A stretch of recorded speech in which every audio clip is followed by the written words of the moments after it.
تشریف رکھیں جی، بیٹھ جائیے۔ اب آگے گنجائش نہیں ہے ممبر کے سامنے، جو ساتھی آگے آ رہے ہیں ان سے گزارش ہے وہیں بیٹھ جائیے، وہیں تشریف رکھیں۔ بیان شروع ہونے والا ہے۔ الحمدللہ نحمده ونستعینه ونستغفره ونؤمن به ونتوکل علیہ ونعوذ باللہ من شرور انفسنا ومن سیئات اعمالنا من یهده اللہ فلا مضل له ومن یضلله فلا هادی له ونشهد ان لا الہ الا اللہ وحده لا شریک له ونشهد ان سیدنا ومولانا محمدا عبده ورسوله صلی اللہ تعالی علیہ وعلى آلہ وصحبہ وبارک وسلم تسلیما کثیرا کثیرا اما بعد فاعوذ باللہ من الشیطان الرجیم بسم اللہ الرحمن الرحیم ومن احسن قولا ممن دعا الى اللہ وعمل صالحا وقال اننی من المسلمین۔ صدق اللہ العظیم۔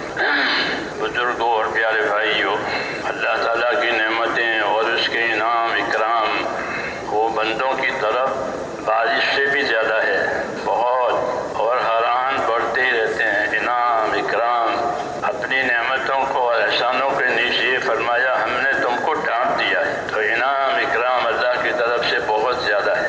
اللہ کی ذات کریم ہے، اس لیے بندوں کے ساتھ، مخلوق کے ساتھ کرم کا معاملہ کرتے ہیں۔ مخلوق اللہ کے کرم کا مظہر ہے، مخلوق کو پیدا کیا ہے تاکہ اس کا کرم ظاہر ہو۔ من نہ کردم خلقتا سودے کنم بلکہ تابر بندگاں جودے کنم، کہ میں نے مخلوق اس لیے نہیں پیدا کی ہے کہ میں اس کے ذریعے سے کوئی اپنا فائدہ حاصل کروں۔ جس طرح حاکم اپنی حکومت سے مخلوق سے فائدہ حاصل کرتا ہے، اللہ کہتے ہیں میں ایسا نہیں ہوں، بلکہ میں نے مخلوق کو اس لیے پیدا کیا ہے تاکہ میں مخلوق پر اپنا کرم کروں، اپنی بخشش کروں، کیونکہ ہر مخلوق محتاج ہے، ہر مخلوق محتاج ہے، ان کے حاجتیں الگ الگ ہیں۔ خاص طور سے انسان وہ بہت کمزور ہے، خلق الانسان ضعیفا، کہ انسان کمزور پیدا کیا گیا ہے، اس لیے تمام مخلوق سے زیادہ اکرام انسان کا اللہ نے کیا ہے۔ وَلَقَدْ كَرَّمْنَا بَنِي آدم، ہم نے آدم کی اولاد کو مکرم بنایا ہے، ان کا اکرام کیا ہے، اور سمندروں میں اور خشکیوں میں ہم ان کو اٹھائے پھراتے ہیں۔ سمندروں میں کشتیوں میں پھرتا ہے، ہاں، اور کوئی مخلوق نہیں پھرتی، اور زمین پر دوسرے جانوروں پر سواری کر کے چلتا ہے، پاؤں سے بھی چلتا ہے، اور دوسرے جانوروں پر اور مشینوں پر سوار ہو کے بھی چلتا ہے۔ دوسری کوئی مخلوق ایسا نہیں کر سکتی، تو اکرام کیا ہے۔ پھر بڑا اکرام وہ دین کا اکرام ہے، ہاں، بڑا اکرام، اس سے بڑا کوئی اکرام نہیں ہے۔ یہ دین سے، ایمان سے ہم کو اللہ تعالیٰ نے اعزاز بخشا ہے، دین اور ایمان کے ذریعے سے ہم کو اعزاز بخشا ہے، اللہ نے عزت بخشی ہے، یہ بڑی بات ہے۔ پھر اس کے تقاضے سکھائے ہیں کہ ایمان اسلام دیا ہے، اس کے تقاضے پورے کرو تاکہ تم اپنے ایمان میں ترقی کرو۔ کاروبار کے تقاضے پورے ہوتے ہیں تو کاروبار ترقی کرتا ہے، اور آئے دن اس کو یہی فکر ہوتی ہے کہ کاروبار ترقی کرے، اس لیے وہ اس کے تقاضے پورے کرتا ہے، اس کے راستے کی سہولتیں مہیا کرتا ہے، اس کے راستے کی دشواریوں کو دور کرنے کی کوشش کرتا ہے کہ کاروبار آگے بڑھے۔ دین کے معاملے میں بھی کہ اس کے تقاضے پورے کر کے اپنے دین کو آگے بڑھاؤ، اپنی دینداری کو اوپر سے اونچے لے جاؤ، اپنی دینداری کو اونچی کرو، اپنی دینداری کو اچھی کرو، بہتر کرو، اور دنیا میں دین کے لیے راستہ بناؤ۔ جس طرح حکومتیں سڑکیں بناتی ہے، پل بناتی ہے، ہاں، وہ اپنی ذمہ داری سمجھتی ہے، ورنہ لوگوں کا کام کیسے چلے گا؟ اچھی سے اچھی سڑکیں، پھر اچھی سے پل، ایک کاروبار چلے، زندگی کی ضروریات سہولتوں کے ساتھ پوری ہو جائے۔ ایسے ہی ہمارے ذمے ہے کہ دین کے لیے راستہ بناؤ۔ حضور صلی اللہ علیہ وسلم نے امت کو حرکت دی ہے، سفر، یہ نبیوں کی زندگی میں ہوتا ہے۔ نفر کے معنی سفر کرنا، نکلنا اپنی جگہ سے، تو ان کی زندگیوں میں نفر ہے، سفر ہے، ہجرت ہے، یہ حرکت دی ہے کہ اس کی وجہ سے دین دین کے راستے بنیں گے، لوگ چلیں گے اس پر، یہ ہمارے ذمے ہے کہ دین کے لیے راستہ بنائیں تاکہ لوگ اس کے اوپر چلیں، لوگوں کے لیے آسانی ہو جائے۔ صحابہ کرام کو جب کسی ملک میں بھیجتے تھے تو ذمہ داریاں سمجھاتے تھے، جس طرح آپ حضرات روانگی کی باتیں سمجھاتے ہیں، ایسے ان کو ذمہ داری کی باتیں سمجھاتے تھے، یوں کرنا یوں کرنا۔ اور ایک بات اور فرماتے تھے کہ یسرا ولا تعسرا بشرا ولا تنفرا، کہ دیکھو لوگوں سے کام لینا ہے، لوگوں میں کام کرنا ہے، لیکن آسان طریقے سے کرو، آسان طریقے سے کرو، اور لوگوں کے حوصلے بڑا کر کرو، بشارتیں سناؤ، بشارتیں سناؤ۔ جب بشارتیں سنیں گے مسلمان، چونکہ مسلمان ہے تو اس کے اندر عمل کی تحریک ہوتی ہے، بشارت سننے کی وجہ سے کہ اللہ یہ دیں گے، اللہ یہ دیں گے، اور تم عمل کرو گے تو یہ ملے گا، تو اندر تحریک ہوتی ہے، تو اس کے لیے عمل آسان ہو جاتا ہے۔ اس لیے فرماتے تھے کہ بشرا، بشارتیں سنانا لوگوں کو۔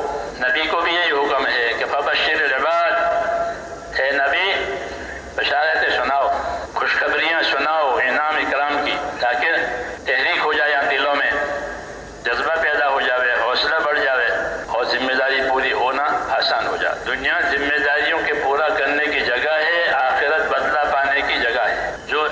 جو ذمہ داری پوری کرے گا اس کو آخرت کا بدلہ ملے گا، اور دنیا میں ذمہ داریوں کے راستے کی مددیں ملے گی، کیونکہ آدمی اپنی ذمہ داریوں کے پورا کرنے میں مدد کا بھی محتاج ہے، اور ذمہ داری کا بھی ذمہ دار ہے، لیکن اپنی ذمہ داریوں کے پورا ہونے میں وہ مدد کا محتاج ہے کہ مدد بھی کریں گے، ذمہ داریاں اڑی جائے گی تو مدد بھی ہوگی۔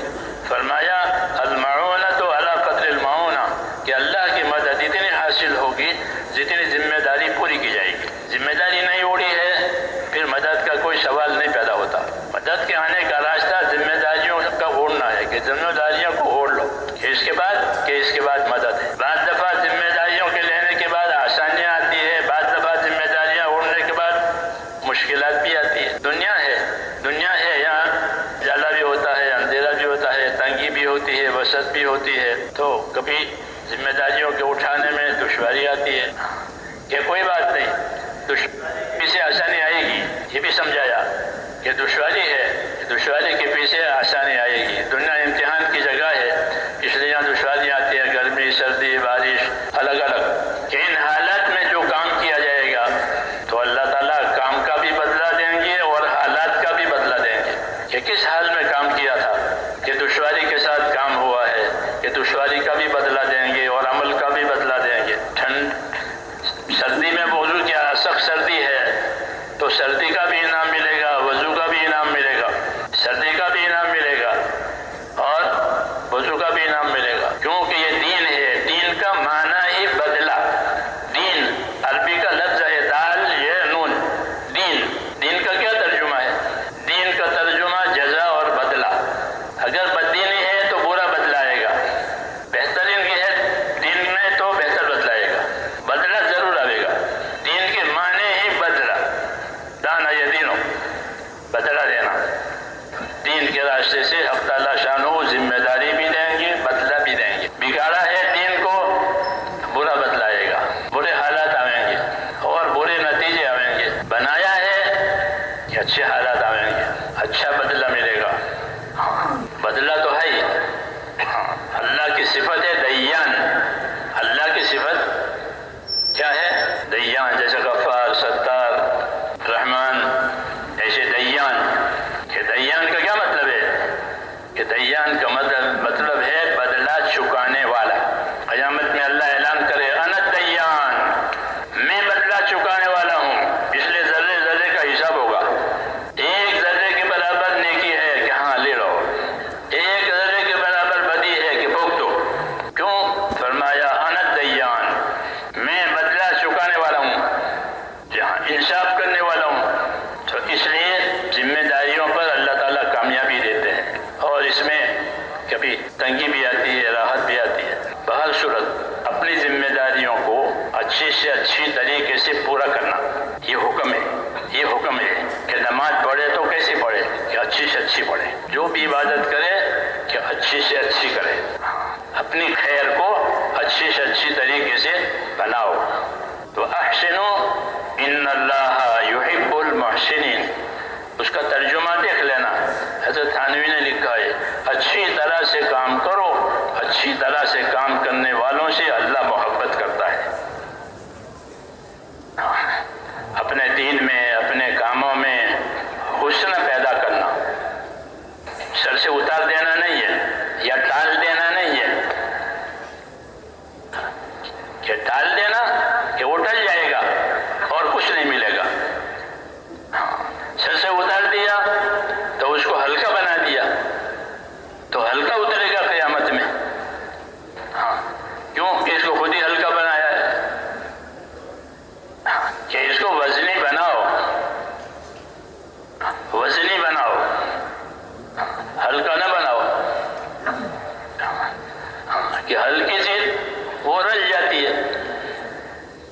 ہم امریکہ کے سفر سے واپس آ رہے تھے ہوائی جہاز میں، ساتھی سامان چڑھا رہے تھے،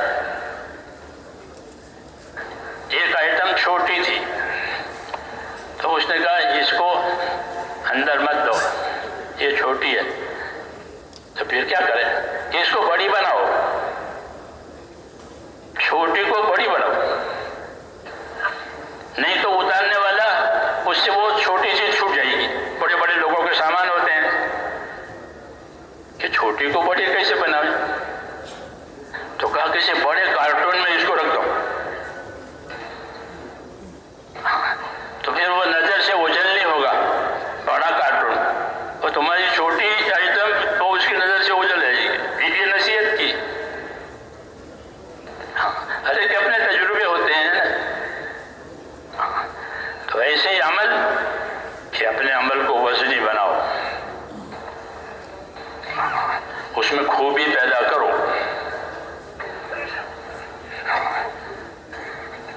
کہ خوبی کیسے پیدا ہوگی اور کیا خوبی ہوتی ہے عمل کی؟ وَمَنْ أَحْسَنُ قَوْلًا مِّمَّنْ دَعَا إِلَى اللَّهِ، کہ اس سے بہتر کس کی بات ہو سکتی ہے، یوں کہ اللہ، کہ اس سے بہتر کس کی بات ہو سکتی ہے کہ جو اللہ کی طرف بلاوے، کہ اس کی بات تو بہت بہتر ہے کہ اللہ کی ذات تو خوبیوں کا منبع اور مرکز ہے، کمزوریوں سے اللہ کی ذات پاک ہے اور خوبیوں والا ہے۔ ان الحمید مجید، اللہ کا نام حمید مجید، درود شریف پڑھتے ہیں تو آخر میں حمید مجید ہے۔ حمید خوبیوں والا، مجید بزرگی والا، صفت ہے اللہ پاک کی، تو اللہ خوبیوں والے ہیں، اللہ بزرگی والے ہیں، کہ اپنے عمل کو کہ خوبی والا بناؤ، اپنے عمل کو خوبی والا بناؤ، حسن والا بناؤ۔ دعا مانگتے تھے حضور صلی اللہ علیہ وسلم نماز کے بعد، ہم کو بھی مانگنی چاہیے اور حکم بھی دیا ہے کہ نماز کے بعد دعا مانگو۔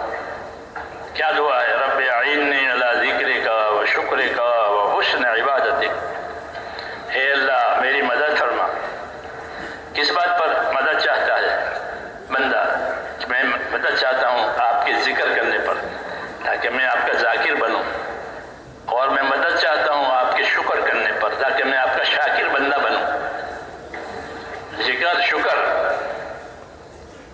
اور تیسری بات کہ آپ میری مدد فرمائیں اور حسن عبادتک، کہ آپ کی عبادت کو اچھی سے اچھی طریقے سے کروں، کیونکہ عبادت اللہ کا حق ہے، عبادت کے لیے پیدا کیا ہے، عبادت کی ذمہ داری ڈالی ہم پر، اور روزی کی ذمہ داری لی اللہ نے اپنے اوپر۔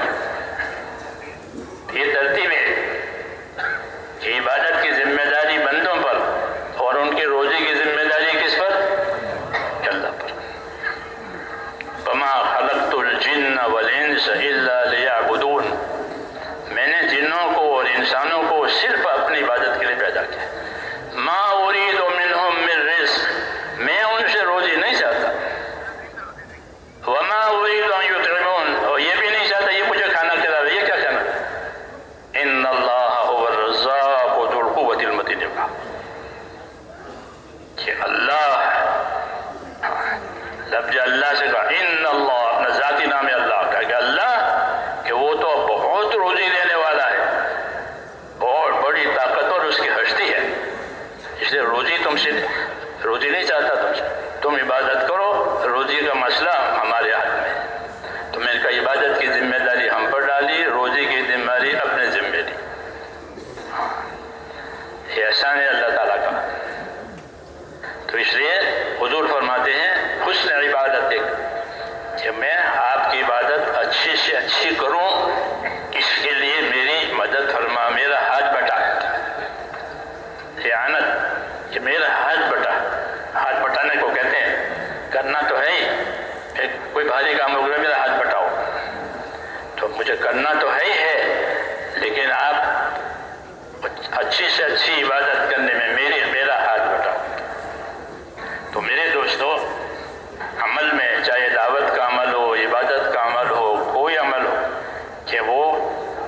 خوبی والا ہونا چاہیے،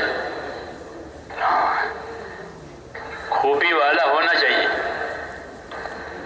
کہ اس کی کیا خوبی ہے کہ سب سے پہلے اس کی خوبی، عمل کی خوبی، نیت کی خوبی، اچھی سے اچھی نیت سے کام کرے، یہ پہلی خوبی ہے کہ اپنی نیتوں کو اچھا سے اچھا بناؤ، کوئی فالتو غرض عمل کے پیچھے نہ ہو، بلکہ نیت اچھی سے اچھی ہو۔ کہ اچھی سے اچھی نیت کیا؟ تو صحابہ کے بارے میں اللہ نے فرمایا کہ ان کے ارادے اور ان کی چاہت جو نیت کی وجہ سے ہوتی ہے وہ کیا ہوتی تھی؟ تو فرمایا کہ یبتغون فضلا من اللہ ورضوانا، کہ وہ حضرات کیا چاہتے تھے کہ وہ اللہ کا فضل ایک تو چاہتے تھے اور ایک اللہ کی خوشنودی چاہتے تھے کہ بس آپ فضل فرما دیں اور ہم سے ہمیشہ کے لیے راضی ہو جائیں۔ تو ہمیشہ اللہ راضی رہے اور اللہ کو راضی کرنے کے لیے کام کرے، یہ نیت کی خوبی ہے۔ اس کا استحضار و دھیان کرے کہ میں یہ کام اللہ تعالیٰ کو راضی کرنے کے لیے کر رہا ہوں۔ نیت کی وجہ سے عمل عبادت بنتا ہے، نیت نہیں ہے تو عادت بنتا ہے۔ جیسے ہم چائے پی لیتے ہیں، کھا پی لیتے ہیں، کوئی نیت نہیں، عادت ہے، کھاتے پیتے ہیں۔ اور نیت کرے تو کہ نیت کرے تو وہ عمل بن جاتا ہے۔ جی ہاں، اس لیے نیت کی خوبی سب سے پہلے کہ نیتوں کو اچھی سے اچھی اور اونچی سے اونچی، اونچی سے اونچی اور اچھی سے اچھی نیت بناؤ، آدمی کو وہ ملے گا جو اس کی نیت میں ہوگا۔ تو حسن نیت کہ اچھی نیتوں کے ساتھ کام کیا جاوے، اللہ کو خوش کرنا ہے، اللہ کے بندوں کے ساتھ ہمدردی کرنی ہے، کیونکہ انبیاء کرام علیہ السلام کا یہی طور طریقہ ہوتا تھا کہ وہ کام کو صرف اللہ کے لیے کرتے تھے۔ اپنی قوم سے کہتے تھے دیکھو میں کام کرتا ہوں، محنت کرتا ہوں، تمہاری خدمت بھی کرتا ہوں، لیکن میں تم سے کچھ نہیں چاہتا، مجھے تم سے کچھ نہیں لینا ہے، تم میرا اجر جو ہے اور میرا بدلہ وہ اللہ کے ذمہ ہے، نہ مجھے تمہارے مال میں شرکت کرنی ہے، نہ تمہاری حکومت میں شرکت کرنی ہے، نہ تمہاری جائیداد میں شرکت کرنی ہے، مجھے نہیں چاہیے تمہاری چیز، مجھے تمہاری چیز نہیں چاہیے، ہاں تم میری بات لے لو، کیوں کہ میں اس کو اللہ کے لیے کرتا ہوں اور تمہاری بھلائی چاہتا ہوں۔ تو نیت میں مخلوق امت کی ہمدردی، جس طرح نیت میں اللہ تعالیٰ کی رضامندی چاہنا، اس طرح دین کے کام کرنے والے اپنی نیتوں میں امت کی ہمدردی کی نیت کرے کہ امت کے ساتھ ہمدردی کرنی ہے، امت کے ساتھ بھلائی کرنی ہے، اور اپنے دین کی نصرت کی نیت کرے کہ یہ کام میں اللہ کے دین کی نصرت کے لیے کر رہا ہوں۔ تو نصرت کا بھی اجر ملے گا، امت کے ساتھ خیرخواہی اور ہمدردی کا بھی اجر ملے گا، جی ہاں، اللہ کو خوش کرنے کا بھی اجر ملے گا۔ حسن نیت، کہ اپنی نیتوں کو اچھی سے بناؤ، کہ جو مخلصین ہوتے ہیں، اخلاص والے ہوتے ہیں، وہ ہدایت کے چراغ ہوتے ہیں۔ جیسے چراغ سے روشنی ہو رہی ہے، ایسے مخلصین کی وجہ سے کہ حق کی روشنی پھیلے گی، باطل کا اندھیرا ٹلے گا۔ المخلصون ہم مصابیح الہدی، جو مخلصین ہیں وہ ہدایت کے چراغ ہیں، اور انہی کی وجہ سے دنیا کے فتنے چھٹیں گے۔ جس طرح اغراض والوں کے ذریعے سے فتنے سمیٹ کر آتے ہیں، حدیثوں میں ہے کہ فتنے سمیٹ کر آئیں گے جیسے رات کا اندھیرا، جتنی رات گزرے گی اتنا اندھیرا کبھی ہوگا، ایسے فتنے۔ لیکن جب مجمع مخلصین کا ہوگا، اخلاص والے کچھ نہیں چاہتے، صرف اللہ کو چاہتے ہیں اور اس کے کام کو چاہتے ہیں، اور لوگوں کی ہمدردی چاہتے ہیں، لوگوں سے اپنی تعریف، اپنی بڑائی، اپنا مقام، خوش رہیں کہ لوگ معتقد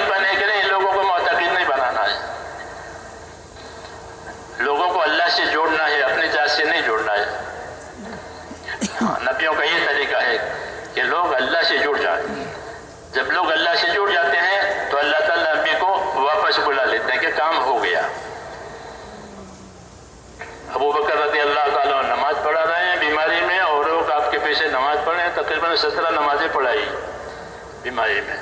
تو امت جو ہے اپنے کام کو لے کر کے اپنے ذمہ دار کے ساتھ جڑ گئی. اللہ نے اپنے نبی کو بلا لیا کہ آپ کا کام ہو گیا. کہ لوگ اللہ کی طرف متوجہ ہو گئے, متوجہ ہونے والے بھی ہو گئے اور متوجہ کرنے والے بھی پیدا ہو گئے. اب آپ آ جائیے, آپ کا کام ہو گیا ہے. کیوں کہ یہ سب مخلص ہیں, لوگوں اپنی ذات سے نہیں جوڑتے ہیں کہ لوگ میرے کمال کا اقرار کریں کہ نہیں, کمال تو اللہ کی ذات میں ہے بس. خیر کہ اللہ کے خزانے میں ہے, اس لیے اللہ سے جڑنا ہے اور لوگوں کو اللہ سے جوڑنا. یہ مخلصی کہ اخلاص والے جو ہوتے ہیں یہ ہدایت کے چراغ ہیں, ان کے ذریعے سے حق کی روشنی پھیلے گی اور فتنے, ان کے ذریعے سے فتنے ختم ہو جائیں گے.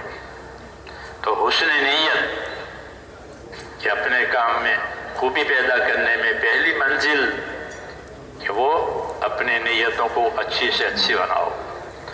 ہاں, مخلصین کے ساتھ رہو, سچوں کے ساتھ رہو. ہاں, سچوں کے ساتھ, اخلاص والوں کے ساتھ رہنے سے اخلاص ملتا ہے. اخلاص کہاں ملے گا؟ ایک تو اچھی صحبت میں ملے گا, اللہ والوں کی صحبت, اس سے اخلاص ملتا ہے. اس سے اخلاص ملتا ہے. اور دوسرا درجے میں اخلاص ملتا ہے اللہ کی بتائی ہوئی بات میں لگے رہنے سے. بات پر اور کام پر لگے رہے.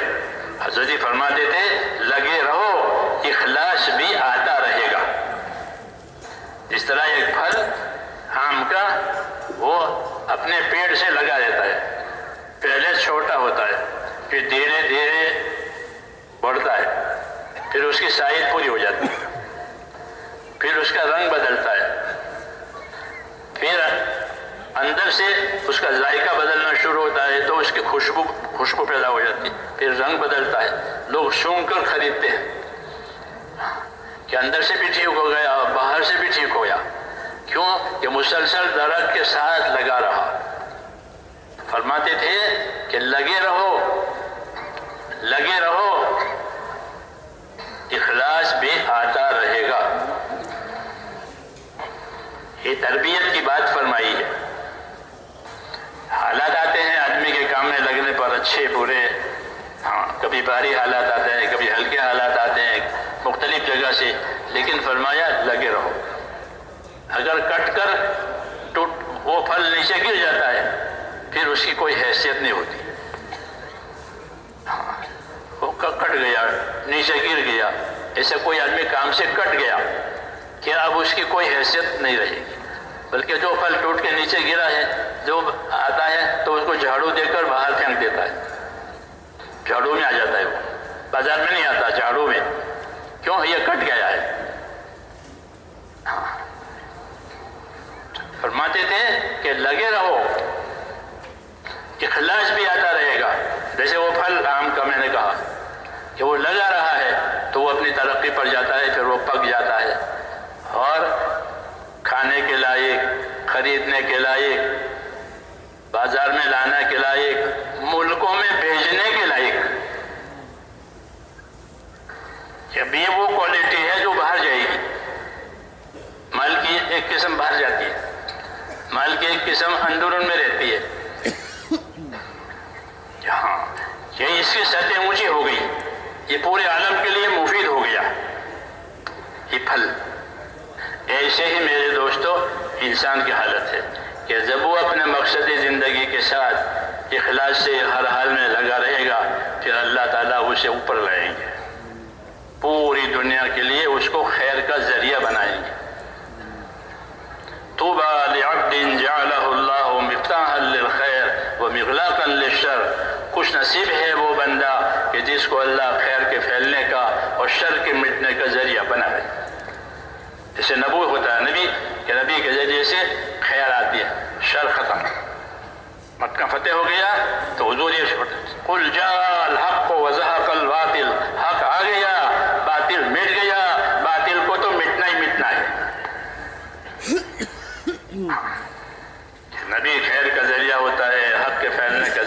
ہوتا ہے. تو اچھی نیت، اپنی نیتوں کی نگرانی کریں کہ ہاں نیت کہ دل کا رخ کس طرف ہے. اگر دل کا رخ غیر خدا کی طرف ہے تو اخلاص ختم. کہ دل کا رخ غیر خدا کی طرف نہیں، مجھے کوئی دیکھتا ہے، مجھے کوئی کیا کہے گا، مجھے کچھ نہیں، کچھ نہیں. اللہ دیکھتا ہے، اللہ دینے والا ہے، اللہ حساب لینے والا ہے. ہاں تو دل کا رخ اللہ کی طرف ہو جاتا. جب آدمی سیدھا چلتا ہے تو اللہ تعالیٰ اس کے دل کو بھی سیدھا کر دیتے ہیں. پھر اس کے اخلاص کی وجہ سے اس کے عمل کی قیمت بڑھ جاتی ہے. تو ایک خوبی اپنے کام میں اخلاص کی ہے کہ اپنے نیتوں کو مخلص، نیت کی خوبی. پھر اعمال کی خوبی کہ اعمال اچھے سے اچھے وجود میں آوے. اچھے اعمال، اللہ نے اعمال دیے ہیں ہم کو، اس کے طریقے دیے ہیں. جی ہاں، فرائض بھی ہے، نوافل بھی ہے، جی ہاں واجبات بھی ہے، یہ سب اعمال دیے. اچھی نیت، اچھے اعمال. کوئی عمل ہلکا نہیں ہے، کوئی بھی عمل ہلکا نہیں ہے، اس کی بڑی قیمت ہے. اس لیے ہر نیک عمل کو کرنے کی حرص. فرمایا کہ کسی نیک عمل کو ہلکا مت سمجھو، کسی عمل کو ہلکا مت سمجھو، اس کا بدلہ اللہ کے ہاں بڑا ہے. اگر اپنے بھائی سے خندہ پیشانی سے مل سکو کہ مومن بھائی ہے، اس کو خندہ پیشانی سے مل کہ یہ بھی کرو، کہ یہ بھی عمل ہوگا، اس کا بھی بدلہ ملے گا، اور جو بدلہ ملے گا وہ ہمیشہ کے لیے ملے گا. اخلاص والوں کو اچھی نیت، اچھے اعمال. اعمال کی تو اللہ کی طرف سے ہدایت ہوتی ہے. ہاں اس کے حکم ہوتے ہیں، نبی کے طریقے سے اس کے طریقے ہوتے ہیں.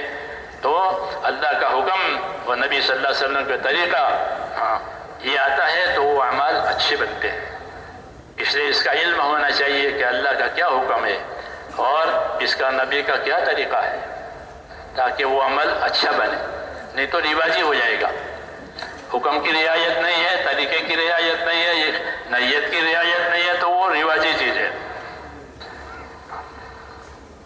دین جب رواج میں آ جاتا ہے تو وہ دین برباد ہو گیا، اس کی حقیقت ختم ہو گئی.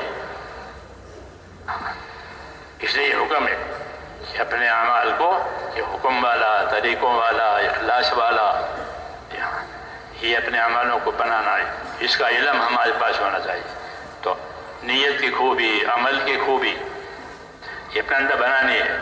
تیسری کہ اخلاق کی خوبی، کیا اخلاق کی خوبی کہ اچھے اخلاق کا تعلق بندوں سے ہوتا ہے. نیت اور عمل کا تعلق اللہ سے ہوتا ہے. اللہ نیتوں کو اور عملوں کو دیکھتے ہیں. اور اخلاق کا تعلق بندوں سے ہوتا ہے. ہاں کہ اللہ کے بندوں میں بندے بن کر کے رہو. یہ فرماتے تھے حضرت کہ اخلاق بندوں میں بندہ بن کر رہو. ہاں نہ اپنی بڑائی ہے، نہ اپنی بڑائی تسلیم کروانی ہے، نہ کوئی حقیر ہے، نہ کسی کو حقیر جاننا ہے. ہاں حقدار کا حق دینا ہے، حقدار کا حق دینا ہے. ہاں کہ اللہ کے بندوں میں بندہ بن کر کے رہنا. اخلاق اپنی ذات سے فائدہ پہنچانا، دوسروں سے نفع کی امید نہیں رکھنا. اخلاق اسلام میں اس کی بڑی اہمیت ہے. رسول اللہ صلی اللہ علیہ وسلم کو اخلاق والا موضوع پورا اور کامل دیا ہے. انک لعلی خلق عظیم کہ آپ اخلاق کے بہت اونچے معیار پر ہیں.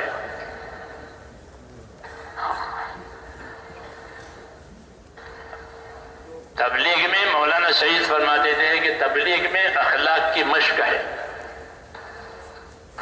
کیونکہ ہر قسم کے لوگوں سے ملنا ہوگا، ہر جگہ پر جانا ہوگا، ہر ماحول میں رہنا ہوگا. تو کیسے رہیں گے؟ کہ اخلاق سے، صبر سے، برداشت کے ساتھ، خدمت کے ساتھ. اس کو معاشرت کہتے ہیں کہ دوسروں کے ساتھ کیسا رہنا. معاشرت عربی کا لفظ ہے کہ دوسروں کے ساتھ کیسے رہو گے، کہ دوسروں کے ساتھ حسن معاشرت سے رہو گے، اچھی طرح دوسروں کے ساتھ ہمارا برتاؤ ہوگا. رسول صلی اللہ علیہ وسلم جس زمانے میں بھیجے گئے تھے معاشرہ بالکل خراب تھا. جی ہاں، بہت انتہائی درجہ یتیموں کا مال کھا جاتے تھے، مسافروں کو لوٹ لیتے تھے، کمزوروں کو دباتے تھے. جی ہاں، کوئی حق ادا کرنے کی بات نہیں. معاشرے میں ظلم اور لین دین میں بے ایمانی معاملات. اسلام نے معاشرت کی بنیاد احسان پر رکھی کہ دوسروں کے ساتھ کیسا معاملہ کرو گے کہ احسان کا معاملہ کریں گے. ہاں، دوسروں کے ساتھ کے معاملات کیسے ہوں گے کہ معاملات میں ایمانداری ہوگی، معاشرت میں احسان ہوگا، معاملات اور لین دین میں ایمانداری ہوگی. یہ دو چیزیں بندوں سے ہوتی ہے، جس کو ہمارا چوتھا نمبر ہے وہ کہ دوسروں کے ساتھ کیسا برتاؤ کرو گے. تو ہمیں اللہ نے حکم دیا ہے کہ دوسروں کے ساتھ برتاؤ کرنے میں احسان، انصاف. ان اللہ یامر بالعدل والاحسان. اللہ تمہیں حکم دیتا ہے انصاف کرنے کا، اللہ تمہیں حکم دیتا ہے احسان کرنے کا کہ اپنی ذات سے احسان کرو. تو اسلام میں جو معاشرت اور رہن سہن ہے، معاشرت کا معنی رہن سہن، اس کی بنیاد احسان پر رکھی ہے. اور اس کی کیفیت کیسی ہوتی ہے معاشرت کی؟ حضرت جی فرماتے تھے کہ ہماری معاشرت میں سادگی اور حیا ہے. ہم اپنی معاشرت اور رہن سہن میں سادہ اور حیا اور شرم، یہ ہمارے معاشرے کی کیفیت ہے کہ ہمارا معاشرہ سادہ ہوگا، اس میں اسراف نہیں ہوگا، فضولیات نہیں ہوگی. سادہ، شادی کریں گے وہ بھی ایسی، مکان بنائیں گے وہ بھی ایسا، کھانا پینا وہ بھی ایسا سادہ. کہ معاشرت میں سادگی، اور دوسرا کہ معاشرت میں شرم اور حیا. یہ ہمارے معاشرت کی خاصیت ہے. ہم کو حیا کی تعلیم دی ہے، حیا کی تعلیم دی ہے، اور کہا حیا یہ ایمان کا شعبہ ہے، با حیا رہو. حضور صلی اللہ علیہ وسلم کی سیرت میں ہے کہ حضور صلی اللہ علیہ وسلم میں کنواری لڑکے سے بھی زیادہ شرم اور حیا تھی، کیونکہ شرم و حیا یہ برائی سے روکنے میں بہت قوی اثر رکھتا ہے. تو ہمارا رہن سہن کہ سادہ، حیا والا، احسان والا، انصاف والا. ہاں جی ہاں، جب یہ معاشرہ بنے گا تو غلط معاشرے والے اس میں آ کر جڑ جائیں گے. مدینہ منورہ کی یہی خوبی تھی، ورنہ جاہلیت تو ہر جگہ تھی. جب حضور صلی اللہ علیہ وسلم تشریف لائے، آپ نے اپنی دعوت دی، آپ نے اپنی تعلیمات دی، تو لوگوں کی معاشرت بدل گئی، لوگوں کا رہن سہن بدل گیا، کہ ان کے اندر انصاف کی، احسان کی، ہمدردی کی یہ کیفیت پیدا ہوئی. وہ بھائی ہو گئے، دشمن تھے بھائی ہو گئے، احسان کرنے والے ہو گئے، حق ادا کرنے والے ہو گئے. تو جب یہ معاشرہ ہوا تو دوسرے معاشرے میں جو لوگ پریشان ہو رہے تھے، کیونکہ وہاں تو ظلم ہے، بے انصافی ہے، تو کٹ کر کے یہاں آ جاتے. الحمدللہ اس دعوت و تبلیغ کا جو رخ ہے وہ معاشرے والا رخ ہے. ہمارے پاس کوئی دولت نہیں ہے، ہمارے پاس کوئی حکومت نہیں ہے، ہمارے پاس کوئی اقتدار نہیں ہے. پھر یہ کام کس بل پر چل رہا ہے؟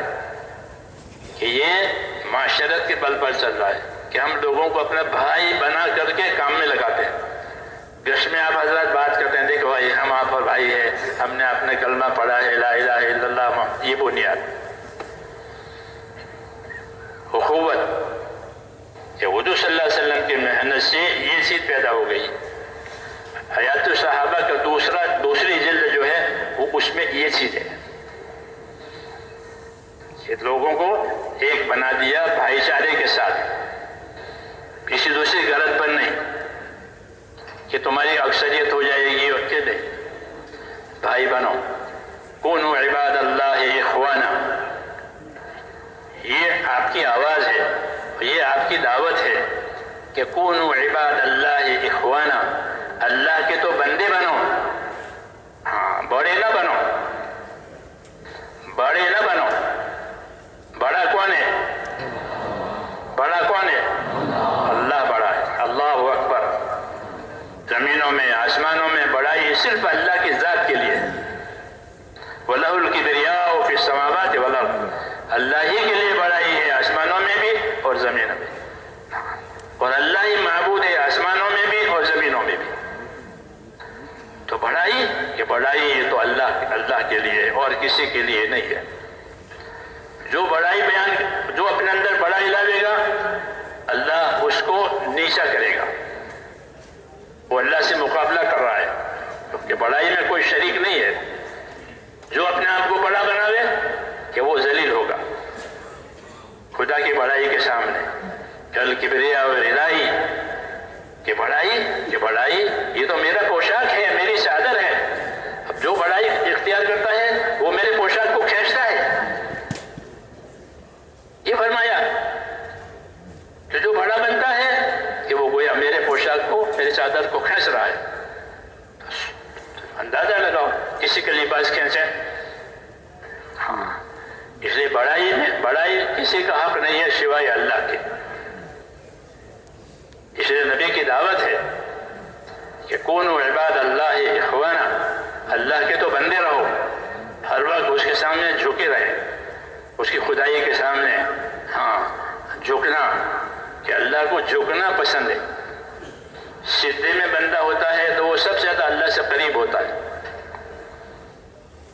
سجدے کی آیت پڑھی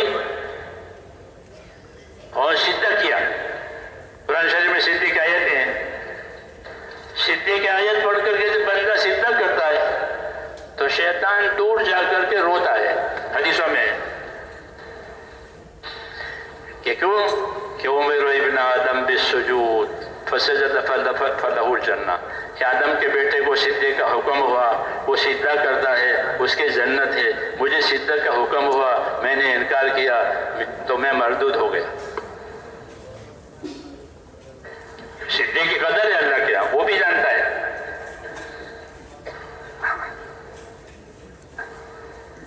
تو اس نے کہا اللہ کے بندے بنو، کیا بنو؟ اللہ کے بندے بنو۔ ہاں، سب سے بڑا شرف انسان کے لیے وہ بندگی کا شرف ہے، دولت کا، حکومت کا یہ شرف نہیں، یہ عارضی ہے۔ سب سے بڑا شرف وہ کیا ہے؟ بندہ بننا، میں اللہ کا بندہ ہوں۔ حضور صلی اللہ علیہ وسلم کو اللہ نے بندے سے خطاب کیا، عبدہ و رسولہ، ہم کہتے ہیں عبدہ و رسولہ، کہ محمد کون ہے؟ کہ محمد اللہ کے بندے ہیں۔ محمد کون ہے؟ کہ وہ اللہ کے بھیجے ہوئے رسول ہیں۔ تو بندگی کے ساتھ رسالت ہے، ہاں، اور رسالت بندگی سکھانے کے لیے ہے، بندے بنو۔ اس لیے آپ نے فرمایا اللہ کے بندے بنو، یہ بھی بندہ میں بھی بندہ، کسی کو کوئی بزرگی نہیں ہے، اللہ جانتا ہے کون بڑا ہے، ہاں، بندے بن کر کے رہو۔ یہ معاشرت ہے ہماری، ہاں، کہ ہر ایک کا حق ہے، ہر ایک کا حق ہے۔ اس لیے ہماری معاشرت میں ہم کو احسان کا حکم دیا ہے کہ اپنی ذات سے بھلائی پہنچاؤ، دینی دنیاوی، وَاعْبُدُوا اللَّهَ وَلَا تُشْرِكُوا بِهِ شَيْئًا وَبِالْوَالِدَيْنِ إِحْسَانًا وَبِذِي الْقُرْبَى وَالْيَتَامَى وَالْمَسَاكِينِ، لمبی آیت ہے سورہ نساء کی۔ پہلا حکم کہ وَاعْبُدُوا اللَّهَ، ایک اللہ کی عبادت کرو، اس کے ساتھ کسی کو شریک نہ کرو، یہ پہلا حق۔ پھر ماں باپ کے ساتھ احسان کرو، کیوں کہ معاشرت میں پہلا تعلق انسان کا اپنے ماں باپ سے ہوتا ہے. پیدا کیا ہے، ماں نے اس کو جانا ہے، تو پہلا تعلق ماں باپ سے ہوتا ہے اللہ کے بعد. ٹھیک ہے، ماں باپ کے ساتھ احسان کرو، پھر ماں باپ کے رشتہ داروں کے ساتھ احسان کرو. ذوی القربیٰ رشتہ دار ہے، ایک دادا کی اولاد ہے، ایک نانا کی اولاد ہے، یہ رشتہ دار کہلاتے ہیں کہ ان کے ساتھ احسان کرو. یتیموں کے ساتھ احسان کرو، پڑوسیوں کے ساتھ احسان کرو. جی ہاں، پڑوسی رشتہ داری بھی ہو سکتا ہے کہ چچا کا بیٹا ہے پڑوس میں رہتا ہے تو رشتہ دار بھی ہے پڑوسی بھی ہے. پڑوسی دین میں شریک مسلمان ہے پڑوس میں رہتا ہے کہ ہاں وہ بھی پڑوسی ہے. غیر مسلم ہے وہ بھی پڑوس میں رہتا ہے کیا وہ بھی پڑوسی ہے؟ وہ بھی پڑوسی ہے. ہاں، اسلام میں نہیں ہے، وہ پڑوس میں ہے. تو پڑوسی کی وجہ سے ہماری معاشرت اس کو حق دے گی. کیا دے گی؟ حق دے گی. ابن عمر رضی اللہ عنہ کے پڑوس میں یہودی رہتا تھا. تو جب گھر میں آتے تھے تو پوچھا کرتے تھے کہ ہاں پڑوس میں کچھ دیا، پڑوس میں کچھ بھیجا. تو پھر کون پڑوس میں رہتا ہے؟ کوئی بزرگ رہتے ہیں کہ نہیں وہ یہودی ہے، کہ ہوگا یہودی ہمارے پڑوسی ہے. ہم کو اس کے ساتھ اس نے سلوک کا حکم ملا ہے کہ پڑوسی کے ساتھ احسان کرو، پڑوسی کے ساتھ سلوک مت کرو. فرماتے تھے مجھے جبریل نے پڑوسی کے بارے میں اتنی تاکید کی کہ مجھے یہ خیال ہوا شاید پڑوسی کو اس کو مال میں بھی وارث بنا دیں گے، جس طرح بیٹے پوتے مال میں وارث ہوتے ہیں، رشتہ دار ہوتے ہیں. ایسا کتنی تاکید ہوئی. کیوں کہ یہ ہماری معاشرت کا حق ہے کہ ہمارے ساتھ وہ رہ رہا ہے تو اس کو ہماری طرف سے احسان کا حکم ہے. یہ معاشرت کہلاتی ہے. ہماری معاشرت میں احسان ہے، ہماری معاشرت میں سادگی ہے، ہماری معاشرت میں حیا ہے. اسی کی دعوت ہے، اسی کی تبلیغ ہے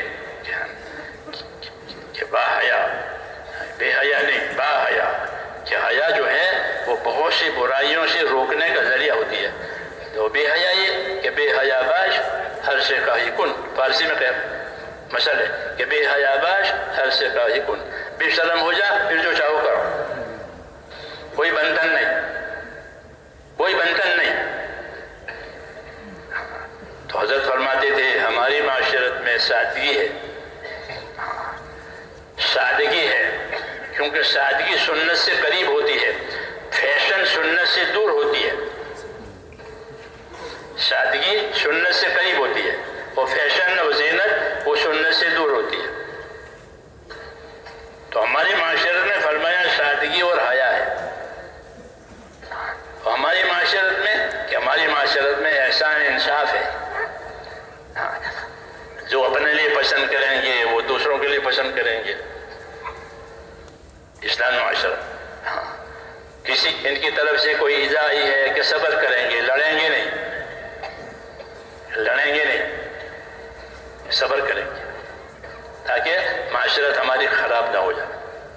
صبر کرنے کا حکم ہے. ہاں کہ صبر کرو، برداشت کر لو، نصیحت کر لو، ہاں برائی کو بھلائی سے دور کر لو، وغیرہ وغیرہ باتیں آپ حضرات جانتے ہیں. یہ کیا کہ اس سے ایک معاشرہ تیار ہوگا، لوگ بھائی ہو جائیں گے. بھائی بنا کر اپنی بات رکھو. یہ کام جو ہمارا پھیلا ہے وہ کسی اقتدار سے، کسی حکومت کی طاقت سے، کسی فنڈ سے، کسی مال سے، کسی وقف سے نہیں پھیلا کہ بھئی اس کے پیچھے کوئی فنڈ ہے، اس کے پیچھے کوئی وقف ہے، کوئی ٹرسٹ ہے جو ان کو چلا رہا ہے، کہ کچھ نہیں ہے. الحمدللہ یہ بات لوگوں نے بہت خوض لگا کر کے کی ہے.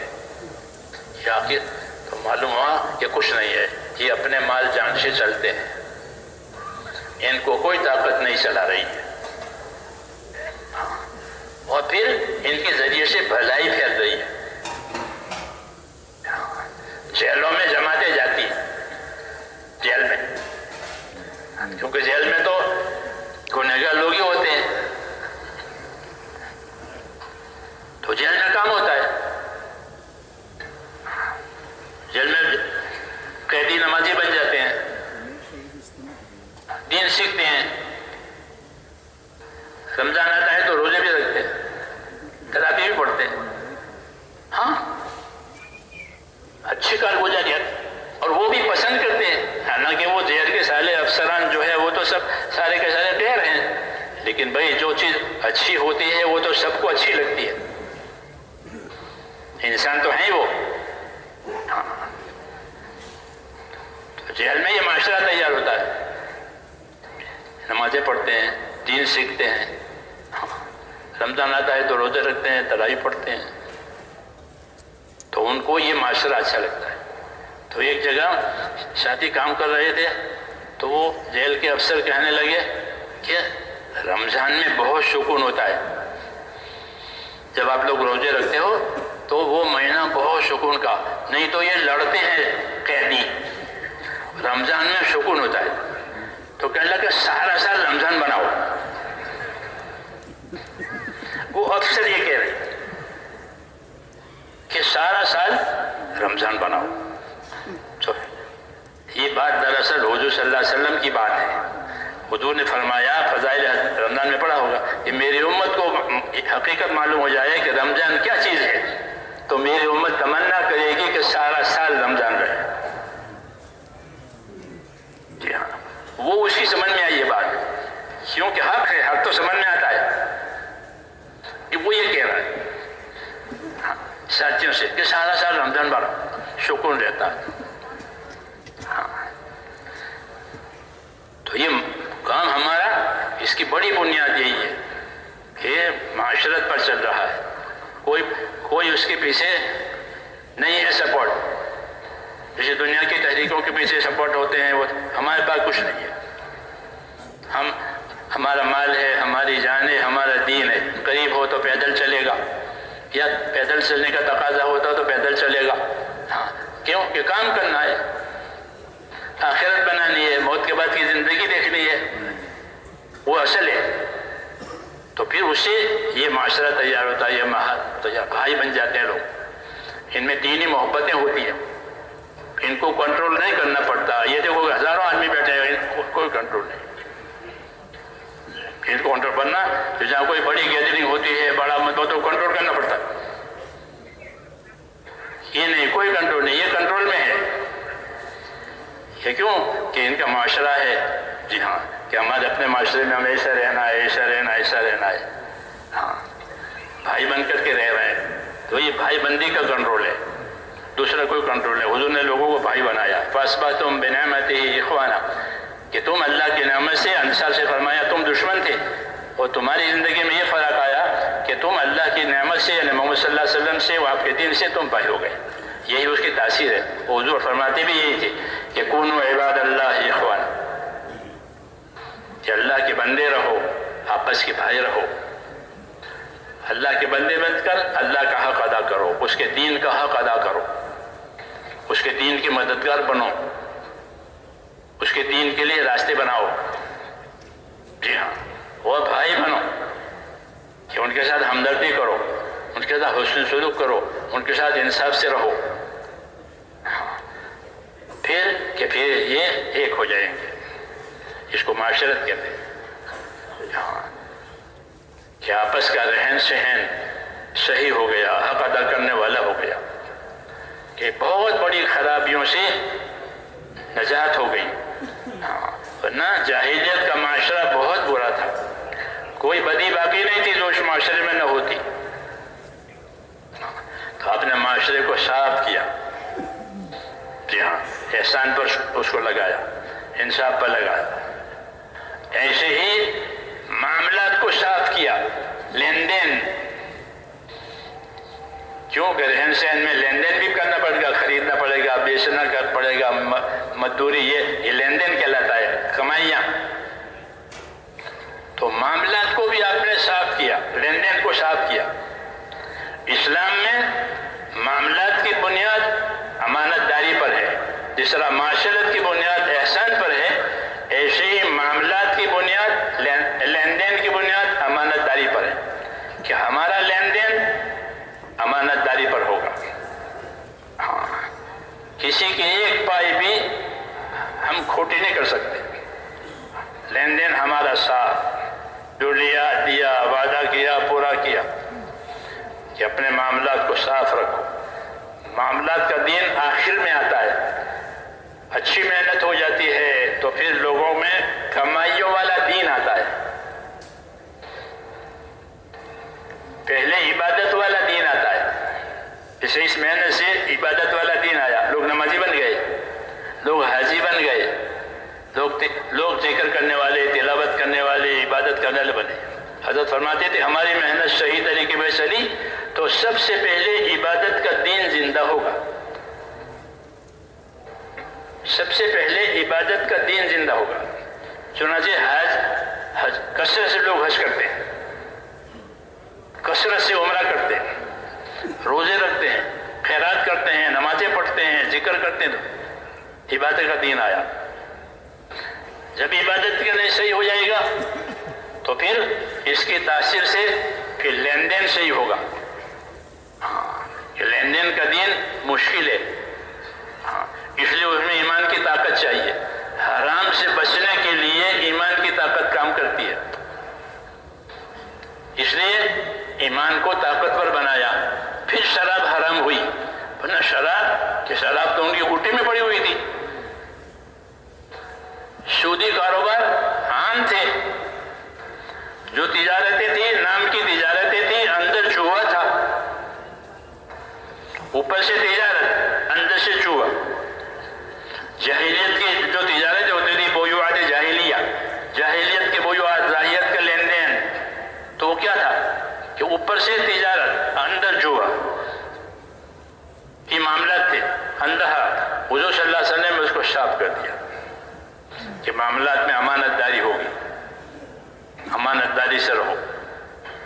ہاں، مال کا عیب نہیں چھپایا جائے گا، جس کا حق ہے وہ اس کو ادا کیا جائے گا۔ اس لیے ایمان کو طاقت دی۔ جب ایمان میں طاقت آئی پھر سود حرام ہو گیا، آخر میں حرام ہوا ہے، اور اپنے گھر سے شروع کیا۔ عباس ابن عبد المطلب کا سود، عباس ابن عبد المطلب چاچا، ان کے سودی کاروبار تھا، بہت لوگوں کے ذمے ان کا سودی قرضہ تھا۔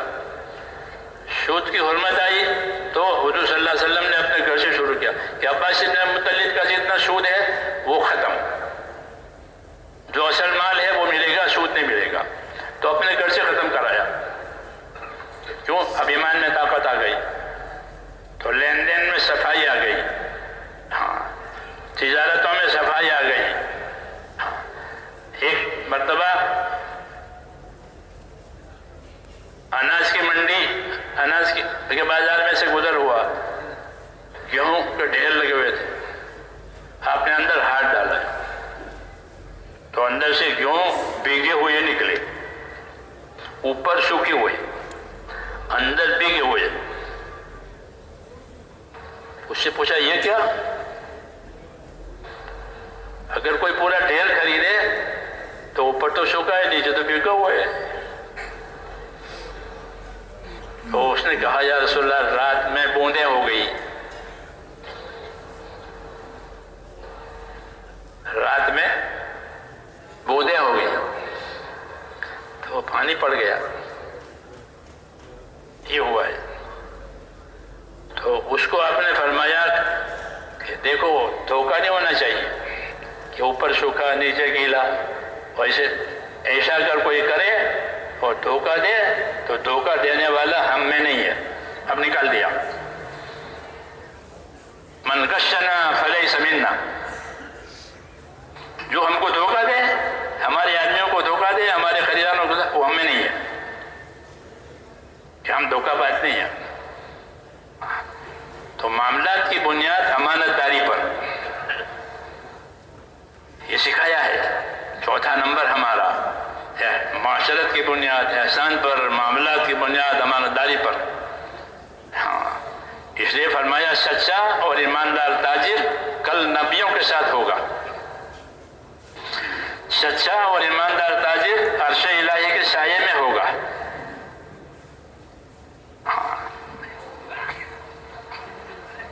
اور سچائی نہیں ہے تجارت میں، بے ایمانی ہے، تو فرمایا تجار ینادون یوم القیامت الفجار، کہ تجارت میں بے ایمانی ہے تو فرمایا قیامت میں ان تاجروں کو پکارا جائے گا، اے بدکارو چلو آؤ تمہارا فیصلہ ہونا ہے۔ تاجر کو فاجر کہا جائے گا۔ فاجر اس کو کہتے ہیں جو کھلم کھلا بدکاری کرے، فاجر عورت، بازاری عورت، وہ درجے پر آیا وہ۔ تو ایک بازاری عورت ہوتے ہیں اس کو لوگ فاجر کہتے ہیں، بدکار عورت ہے، کہ یہ اور یہ کی لائن میں ہے۔ کیوں؟ کہ وہ دیانت بیچ کر پیسہ کما رہی ہے، یہ بے ایمانی سے پیسہ کما رہا ہے، دونوں ایک لائن میں۔ اس لیے ان کو اس آواز سے پکارا جائے گا، التجار ینادون یوم القیامت الفجار، کہ ان کو اے فاجر ہو، اے بدکار ہو، چلو آؤ تجارت بگاڑیے۔ ہاں، جس طرح وہ عورت پیسہ دیانت بیچ کر کے، عزت بیچ کر پیسہ کماتی ہے، یہ اپنی دیانت بیچ کر پیسہ کماتے ہیں۔ اس لیے ان دونوں کا ایک ہی درجہ۔ اس لیے میرے دوستو، ہماری کمائیاں، حضرت فرماتے تھے اپنی کمائیوں کو علم پر لاؤ، جیسے عبادت کو علم پر لاتے ہیں، کبھی سجدہ فرض ہے، رکوع فرض ہے، جی ہاں، فلاں چیز نماز میں مکروہ ہے، فلاں چیز وضو میں مکروہ ہے، یہ علم ہے عبادت کا۔ ایسے اپنی کمائیوں کو کس پر لاؤ؟ کہ علم پر لاؤ۔ ہاں، کہ ہاں یہ کمائی کا یہ رخ صحیح ہے، کمائی کا یہ رخ غلط ہے۔ جاہلیت کی جو کمائیاں ہوتی تھی اس میں یہی چیز ہوتی تھی کہ یا سود ہوتا تھا یا جوا ہوتا تھا، یعنی ایک طرف فائدہ ایک طرف نقصان۔ جوا میں یہ ہوتا ہے، سود میں بھی یہ ہوتا ہے، ایک کو تو فائدہ ہو جاتا ہے، دوسرے کو نقصان ہوتا ہے۔ جوا کے لو، ہار جیت ہوئی تو ہار جیت میں کیا ہوگا؟ ایک طرف فائدہ، جو جیت گیا اس کو نفع ہو گیا، وہ ہار گیا اس کا نقصان ہوا، اس لیے اس کو حرام کیا۔ ایک طرف فائدہ ہو رہا ہے ایک طرف نقصان ہو رہا ہے، یہ معاملہ نہیں چلے گا۔ اور تجارت میں ایسا نہیں ہے، تجارت میں دونوں کو فائدہ ہوتا ہے کہ گاہک کو اچھی چیز مل جاتی ہے اور تاجر کو اچھا نفع مل جاتا ہے۔ اس لیے فرمایا احل اللہ البیع وحرم الربا، اللہ نے بے کو یعنی بیچنے خریدنے کو تو حلال قرار دیا اور سود کو حرام قرار دیا، کیونکہ ایک طرف فائدہ ہے ایک طرف نقصان ہے۔ ہماری تبلیغ میں جو علم و ذکر ہے وہ یہی ہے کہ اس کا ہمارے پاس علم ہو، جو کام ہو اس کا علم، اور جو علم ہو اس کا عمل۔ تجارت کرے، ضرور کرے تجارت، کیونکہ تجارت بہترین مشغلہ ہے روزی کمانے کا۔ جی ہاں، دنیا بھی مانتی ہے، دین بھی مانتا ہے۔ آپ تجارت کا ویزا مانگیں دے دیں گے،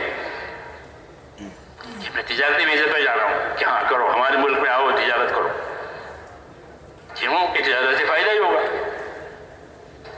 بین الاقوامی تجارتیں، جی ہاں، تو تجارت ہے، نفع کی چیز ہے، اور دونوں کو نفع ملتا ہے، خریداروں کو بھی بیچنے والوں کو بھی۔ ہاں، قانون یہ بتایا کہ اس میں امانت داری ہو تاکہ ایک طرفہ نفع نہ ہو جائے ایک طرفہ نقصان نہ ہو جائے۔ اس لیے عیب چھپایا نہ جاوے، مال کا عیب نہ چھپایا جاوے، مال کا عیب بتا دیا جائے کہ اس میں یہ ہے، اس کو لینا ہے تو پھر اس کی یہ شکل ہے، اس کو بتا دیں تاکہ بے ایمانی نہ ہو۔ تو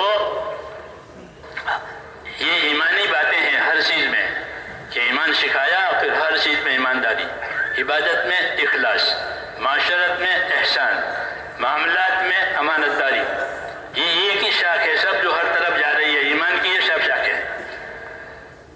اس لیے ایمان کی دعوت دی ہے، ایمان کی محنت کرائی ہے تاکہ ایمان کی یہ اثرات ہر شعبے حضرت فرماتے تھے کہ ہمارے ہاں ہر شعبے کے فضائل ہیں، ہر شعبے کے مسائل ہیں. کوئی بھی شعبہ ہو، تجارت کا شعبہ ہے، زمینداری کا شعبہ ہے، مزدوری کا شعبہ ہے، حکومت کا شعبہ ہے، جو بھی شعبہ ہے ٹھیک ہے، اس کی ضرورت ہے، ہر شعبے کی ضرورت ہے. اس لیے ہمارے دین میں ہر شعبے کے فضائل ہیں، ہر شعبے کے مسائل ہیں. علم و ذکر ہماری تبلیغی محنت میں جو تیسرا نمبر ہے وہ اس کے لیے کہ جس شعبے میں ہو اس شعبے کا علم ہو کہ اس شعبے میں اللہ کیا کہتے ہیں، رسول کیا بتاتے ہیں، ان کا کیا طریقہ ہے، اس کا جاننا، اس کی فضیلت کا جاننا اور اس کے طریقے کو جاننا. تجارت کی فضیلت بھی ہے، تجارت کا طریقہ بھی ہے. زمینداری کی فضیلت بھی ہے، زمینداری کا طریقہ بھی ہے کہ زمیندارہ اس طرح کرو. زمیندارہ کے مسائل ہیں شریعت میں. اس لیے یہ چیزیں ہیں تو اہل علم سے پوچھ کر کے کریں تاکہ غلط نہ ہو جائے. جس طرح دنیا کے کاموں کو لوگ پوچھ کے کرتے ہیں. کوئی سرکاری کام ہوتا ہے تو وکیلوں کے پاس جاتے ہیں، تعمیر کا کام ہوتا ہے بلڈروں کے پاس جائیں گے، علاج معالجہ ہے تو ڈاکٹروں کے پاس جائیں گے، ورنہ کیسے کام چلے گا؟ جانا پڑے گا. دین کا کام ہے تو کہ دین کا کام ہے تو دین کے جاننے والوں سے پوچھو تاکہ وہ تمہیں اس میں دینی روشنی دے. اس لیے فرمایا اپنے کمائیوں کو علم پر لاؤ، ورنہ کمائیاں ہوس پر جائے گی. ہوس زیادہ کمانا، کہ زیادہ کمانا منع نہیں ہے، غلط کمانا منع ہے، غلط کمانا منع ہے.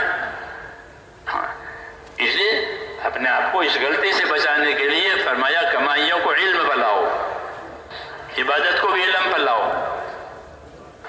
علم و ذکر اسی لیے ہے کہ ہر شعبے کا علم اللہ تعالیٰ نے اتارا ہے، باعتبار فضائل کے بھی اور باعتبار مسائل کے بھی. دعوت و تبلیغ کا یہ مقصد نہیں ہے کہ صرف نکلنا ہو جاوے اور واپس آنا ہو جاوے، کہ نہیں، نکلنا بھی ہے، واپس آنا بھی ہے. نکلنا واپس آنا کہ اس سے استعداد پیدا ہوگی. کیا پیدا ہوگی؟ استعداد پیدا ہوگی کہ یہ کام اصولوں کے ساتھ چلا تو دین پر چلنے کی طاقت پیدا ہوگی. اس طرح ورزش کرنے سے بدن کو طاقت ملتی ہے. آدمی ورزش کرتا ہے تو بدن کو طاقت ملتی ہے. ہاں، اس کے جوڑوں کو، اس کے اعصاب کو قوت پہنچتی ہے. ایسے ہی کہ دین کے لیے محنت، اس مجاہدہ، اس کی قربانیاں، کہ اسے حکموں پر چلنے کی طاقت پیدا ہوگی. پھر حرام چھوڑنے کی طاقت پیدا ہوگی. نہیں تو حرام چھوڑنے کی طاقت نہیں پیدا ہوتی. حرام سے محبت ہو جاتی ہے، کہ شراب سے محبت تھی پھر شراب سے نفرت ہو گئی. پھر شراب کو گرا دیا، پھینک دیا، اور جتنی برائیاں تھیں وہ زندگی میں سے نکل گئی کہ اسے بچنے کی طاقت پیدا ہو گئی. محنت کا یہ بڑا فائدہ ہے کہ اس سے استعداد پیدا ہوتی ہے کہ منکرات سے بچنا، معروفات کو کرنا، زندگی کی ذمہ داریوں کو سمجھنا، یہ استعداد پیدا ہوتی ہے. جب استعداد پیدا ہو تو اب استعداد کے ساتھ اس کے عمل کرنے کے طریقے سیکھنے چاہیے. نہیں تو جہالت دور نہیں ہوگی. محنت وجود میں آئے گی، جہالت دور نہیں ہوگی. جہالت تو علم سے دور ہوگی اور غفلت ذکر سے دور ہوگی.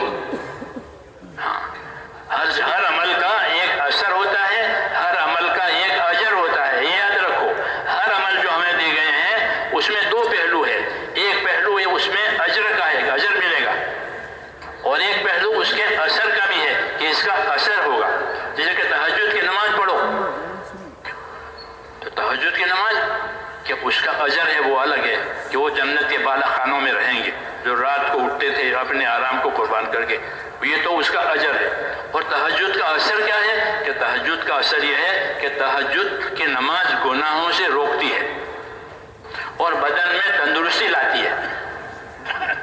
یہ اس کا اثر ہے کہ تہجد پڑھا کرو کہ تہجد کی نماز میں گناہوں سے روک ہے اور بدن کی صحت و تندرستی ہے. جیسے صدقہ دیا کرو کہ صدقہ کرنے سے کہ اللہ کا غضب ٹھنڈا ہوگا، گناہ معاف ہوں گے اور بلا بیماری دور ہوگی. یہ اثر بتایا، وہ اجر بتایا. تو دونوں چیزیں ہوتی ہیں، اس کا اثر، اس کا اجر. جی ہاں، اس لیے میرے دوستو حضرت فرماتے تھے کہ ہر کام میں ہمارے ہاں ہر شعبے کے فضائل ہیں، ہر شعبے کے مسائل ہیں. جب اس کے فضائل جانیں گے تو اس کا اثر معلوم ہوگا، اس کا اجر معلوم ہوگا، اور جب اس کے مسائل سیکھیں گے تو اس کا طریقہ معلوم ہوگا. بس سیدھا اس طریقے سے کرنا ہے، رکوع اس طریقے سے کرنا ہے، قاعدے میں اس طرح بیٹھنا ہے، تجارت اس طریقے کرنی ہے. وہ طریقہ نہیں ہوگا تو وہ عمل غلط ہوگا، پھر غلط پر فضیلت نہیں ملے گی، غلط عمل پر فضیلت نہیں ملے گی. جیسے وعیدوں کی حدیثیں آپ پڑھتے ہیں کہ نماز غلط پڑھی ہے کہ اس کے منہ پر ماری جائے گی. حرام مال سے حج کیا ہے تو یہ لبیک کہے گا، وہاں جب آئے کہ لا لبیک، تیری لبیک نہیں چاہیے. یہ دونوں باتیں ہیں. جی ہاں، یہ دونوں باتیں ہیں. کیوں؟ تاکہ دودھ کا دودھ، پانی کا پانی الگ ہو جائے کہ یہ صحیح ہے، یہ غلط ہے. علم و ذکر کہ وہ اس لیے ہے کہ اس کا صحیح علم کہ حضور صلی اللہ علیہ وسلم کو علم و ایمان دے کر بھیجا ہے. آپ نے دنیا کو ایمان سکھایا ہے. لوگوں لا الہ الا اللہ والے بن جاؤ، کامیاب بن جاؤ گے. ایمان، پھر ایمان کا کیا تقاضا ہے؟ کہ ایمان کا تقاضا اطاعت کرنا. اللہ پر ایمان لانے کا کیا مطلب ہے؟ کہ اللہ کی اطاعت کریں گے. تو پھر اطاعت کرنی ہے تو اطاعت کا علم سیکھو تاکہ تمہیں اطاعت کی اونچ نیچ معلوم ہو جائے کہ کہاں اطاعت کرنی ہے، کہاں نہیں کرنی ہے. جیسے کہ بعض وقت اسے کہ نماز پڑھنا منع ہے، 3 وقت ہے تو نماز پڑھنا منع ہے کہ سورج ڈوب رہا ہے، سورج اگ رہا ہے، سورج سب آ گیا، تو نماز پڑھ سکتے ہیں یا نہیں پڑھ سکتے؟ یہ نماز پڑھنے کا وقت نہیں ہے، اس سے بچ کر نماز پڑھو. یہ علم دیا تاکہ اطاعت صحیح ہو جائے. ورنہ غلط وقت میں نماز پڑھی تو وہ نماز تو ہونے کی نہیں ہے، کیونکہ وقت جو ہے نماز کی شرطوں میں سے ہے کہ نماز اس شرط سے صحیح ہوگی جب صحیح وقت پہ پڑھیے. جی ہاں، تو علم اس لیے دیا گیا ہے تاکہ اللہ کے اطاعت کا حق ادا ہو جائے. ورنہ وہ کہیں جانے کہ اطاعت کیا چیز ہے. ایمان تو لے آیا ہے کہ ایمان لاؤ تو پھر اطاعت کرو، اور اطاعت کے اونچ نیچ دیکھو، اطاعت کے حدود قیود دیکھو کہ کہاں تک اطاعت کا حق ہے اور کہاں تک اطاعت کی حد ہے. دونوں باتیں ہوتی ہیں، حیثیت کا حق اور حد، کہ کہاں اطاعت کرنی ہے، کہاں اطاعت نہیں کرنی ہے. تو اطاعت کو کمال تک پہنچانے کے لیے میرے دوستو اللہ نے علم اتارا تاکہ علم کے ساتھ اطاعت کرے، جہالت کے ساتھ نہیں. جاہلیت کے زمانے میں لوگ کعبے کا طواف کرتے تھے. طواف ایک ایسی عبادت ہے جو ایک ہی جگہ ہوتی ہے دنیا میں، باقی عبادتیں ہر جگہ ہوگی. نماز آپ ہر جگہ پڑھ لو گے، جی، صدقہ ہر جگہ کر لو گے، روزہ ہر جگہ رکھ لو گے، اور طواف کہ طواف ایک ہی جگہ ہوگا. وہ کہاں کہ خانہ کعبہ کے چاروں طرف. اسے ممتاز عبادت ہے وہ طواف. وَلْيَطَّوِفُوا بِالْبَيْتِ الْعَتِيقِ، یہ عتیق، یہ پرانا مکان ہے، ابراہیم علیہ السلام آدم علیہ الزمانے سے چلا آ رہا ہے، اس کا طواف کرو، یہ حکم ہے. تو لوگ ننگا طواف کرتے تھے. عبادت تو ہے لیکن عبادت کا طریقہ نہیں ہے. تو مرد عورت سب ننگا طواف کرتے. سوچ سکتا ہے آدمی کہ جب مرد عورت ننگی ہوگی تو کیا ہوگا. جی ہاں، تو جب دین آیا تو اس کو مٹا دیا. جب کعبہ کی چابی حضور صلی اللہ علیہ وسلم کے ہاتھ میں آئی فتح مکہ کے بعد، تو اگلے سال 9ویں ہجری میں ابو بکر رضی اللہ عنہ کو بھیجا حج کے لیے، اور کچھ اعلانات بھی کرنے تھے. اس میں ایک اعلان یہ تھا کہ خلاص آج کے بعد کوئی کعبے کا طواف ننگا نہیں کرے گا. ورنہ ننگا طواف کرتے تھے. ہے تو عبادت لیکن طریقہ غلط ہے، اس لیے اس کو بند کیا، کیونکہ یہ اطاعت نہیں ہے، یہ تو گناہ ہے۔ ہاں، کہ ننگا رہنا، کہ ننگا رہ لباس ہر حال میں فرض ہے، نماز پڑھے تو بھی لباس، نماز نہ پڑھے تو بھی لباس۔ ایک لباس ایسی چیز ہے کہ اس کی فرضیت، اس کا لازم ہونا ہر جگہ، ننگا ہو جانا حرام ہے۔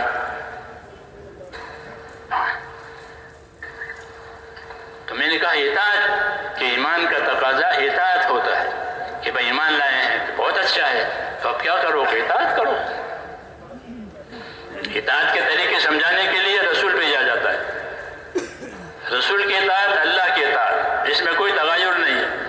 من یطیع الرسول فقد اطاع اللہ، جس نے رسول کی اطاعت کی اس نے اللہ کی اطاعت کی۔ کیوں کہ رسول طریقے بتائیں گے، عبادت تو صرف اللہ کی ہوگی، عبادت رسول کی نہیں ہوتی، عبادت اللہ کی ہوتی ہے۔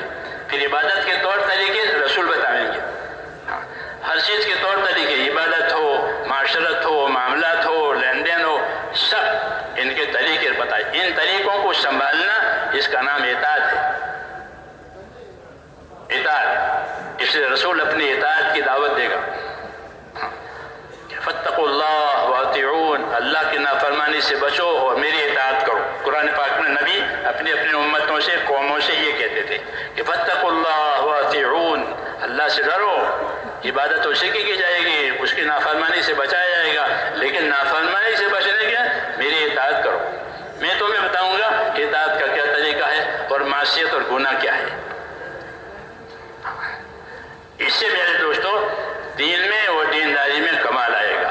حضور صلی اللہ علیہ وسلم نے جو دین دیا ہے ہم کو، وہ کامل دیا ہے، پورا پورا، ہر بات کی طریقے، اس کے حکم، ہاں، اور پھر اس کی تعلیم، پھر اس کی دعوت، کہ دعوت دو، کہ دعوت کی کیا غرض ہے؟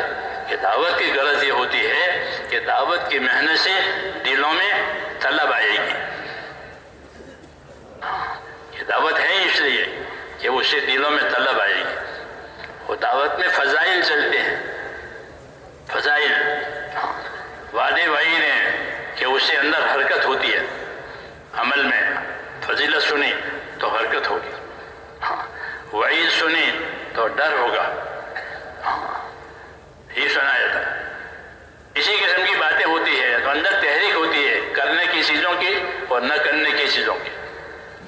یہی فضائل، دعوت فضائل کے ساتھ، دعوت فضائل کے ساتھ، تاکہ استعداد پیدا ہو جائے۔ فرمایا اپنے ماں باپ کے ساتھ اچھا سلوک کرو گے، تمہاری اولاد تمہارے ساتھ اچھا سلوک کرو گی۔ یہ فضیلت کہ ماں باپ کے ساتھ اچھا سلوک کرو، اگر ماں باپ کے ساتھ تمہارا سلوک اچھا رہا تو تمہاری اولاد تمہارے ساتھ اچھا سلوک کرے گی۔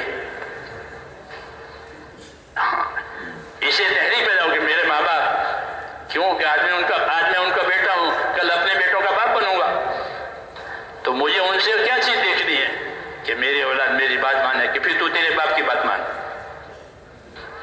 یہاں لیا یہاں دیا، فضائل کہ ماں باپ کے ساتھ نیکی کرو، تمہاری اولاد تمہارے ساتھ نیکی کرے گی، یہ فضائل کہلاتے ہیں، تحریک ہوتی ہے۔ جی ہاں، اس لیے دعوت میں یہ علم چلتا ہے، اس کا استحضار، اس کا دھیان، جتنا استحضار اور دھیان اس کا زیادہ ہوگا، اتنی دعوت طاقتور ہوگی اور دلوں میں طلب پیدا کرا دے گی، خدا کا خوف پیدا کرا دے گا۔ ہاں، اس سے خدا کا خوف پیدا ہوتا ہے، اور خوف کی وجہ سے آدمی اپنے آپ کو بچاتا ہے۔ خوف نہیں ہوتا تو آزاد ہو جاتا ہے، اپنے نتیجے سے بے فکر ہو جاتا ہے۔ کہ دعوت یہ تو دلوں کے اندر ایک چیز پیدا کرے گی فضائل کی وجہ سے۔ اس میں ایک اثر فضیلتوں کا ہے دعوت میں، دوسرا اثر دعوت میں حسن اخلاق کا ہے، کہ دعوت کو اچھے اخلاق سے دو۔ آپ صلی اللہ علیہ وسلم کو اچھے اخلاق کے ساتھ بھیجا گیا، اخلاق کا سب سے اونچا معیار آپ کو دیا ہے، کیونکہ آپ کے سامنے سب سے اونچی جاہلیت تھی، ایسی جاہلیت کبھی نہیں ہوئی۔ عیسیٰ علیہ السلام کے آسمان پر اٹھائے جانے کو 600 سال ہو گئے تھے، اس کے بعد آپ کی آمد ہوئی ہے، اس کے بیچ میں کوئی نہیں آیا، تو 600 سال کی پکی جاہلیت وہ ہر لائن میں تھی، کھانے میں، پینے میں، شادی میں، ہر لائن میں حکومتیں بھی جاہلیت پر تھی، کاروبار بھی جاہلیت پر تھا، اور رہن سہن بھی جاہلیت پر تھا کہ اپنے لڑکے کو جو پیدا ہوئی اس کو زندہ دفن کر دیتے تھے. ہاں یہ پکی جاہلیت. تو اگر جاہلیت کا جواب جاہلیت سے دیا جائے تو جاہلیت ترقی کرے گی. تو حضور صلی اللہ علیہ وسلم کو اللہ نے اخلاق کے ساتھ بھیجا. آپ نے جاہلیت کا جواب اخلاق سے دیا تو جاہلیت دفن ہو گئی اور لوگ آپ سے محبت کرتے تھے، آپ کو امین کہتے تھے.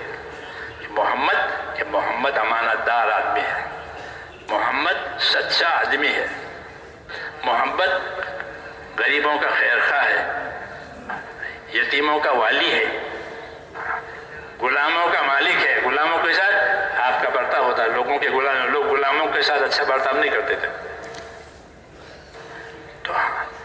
تو یہ سارے اخلاق، تو دعوت میں فضائل ہوتے ہیں، دعوت میں اخلاق ہوتے ہیں.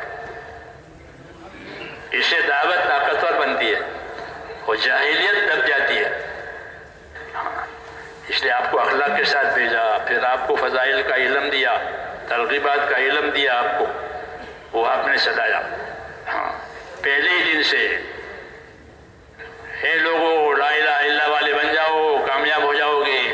کون ہے جو میری مدد کرے؟ کون ہے میری مدد کر رہے تاکہ میں اللہ کی بات لوگوں کو پہنچاؤں؟ جو میرے ساتھ رہے گا، اللہ کی بات پہنچانے میں میرا ساتھ دے گا، اس کو اللہ جنت دے گا. یہ بشارت. جی ہاں، اس لیے جو نرم لوگ ہوتے تھے وہ آ جاتے تھے، غریب لوگ، نرم لوگ. پھر اور محنت ہوئی تو اللہ تعالیٰ پھر ہر طبقے کے لوگ لگ گئے. تو دعوت میں فضائل چلتے ہیں، دعوت میں اخلاق چلتے ہیں، اور اخلاص تو ہر حال میں شرط ہے کہ دعوت سے کیا چاہتے ہو کہ لوگوں سے کچھ نہیں چاہتے، حاکم سے حکومت نہیں چاہتے، مالدار سے مال نہیں چاہتے، زمیندار سے زمین نہیں چاہتے، کسی سے کچھ نہیں چاہتے. ہم تو اس کی بھلائی کی بات کر رہے ہیں کہ وہ اس راستے پر آ جائے تو اللہ اس کی دنیا بھی اچھی بنائے گا، آخرت بھی اچھی ہمیں اس سے کچھ نہیں لینا ہے. یہ سب سے طاقتور چیز ہے کہ ہمیں تمہاری کوئی چیز نہیں چاہیے، ہم سے یہ چیز لے لو. تو جو سمجھدار ہوتے ہیں وہ متاثر ہوتے ہیں. یہ کچھ چاہتے ہیں کہ معلوم ہوا یہ کچھ نہیں چاہتے. الحمدللہ اس دعوت میں یہ ہے. لوگوں نے اس دعوت پر PhD کی ہے کہ اندر ہے کیا.